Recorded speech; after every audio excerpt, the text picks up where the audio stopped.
সালাম আলাইকুম। প্রিয় বন্ধুগণ, উত্তরাঞ্চলে ব্যাপক আলু উৎপাদন হয়। আর আলু হচ্ছে গরিবের খাসির মাংস।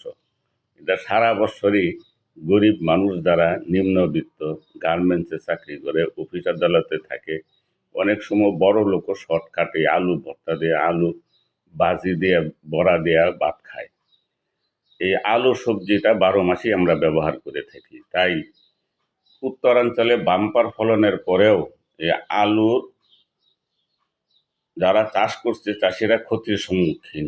তাই আমি বলছি, বিভিন্ন এনজিও, সরকারি, বেসরকারিভাবে এই আলু কিভাবে কৃষক সোলার প্যানেলের মাধ্যমে অথবা যে কোনো নতুন নতুন প্রযুক্তির মাধ্যমে সংরক্ষণ করতে পারে, সেই ব্যবস্থা গ্রহণের জন্য বিভিন্ন এনজিও, সরকারি প্রতিষ্ঠান, বেসরকারি প্রতিষ্ঠান, তাদের সকলকেই কৃষকের পাশে দাঁড়ানোর জন্য আহ্বান জানাচ্ছি এবং অনুরোধ রাখছি।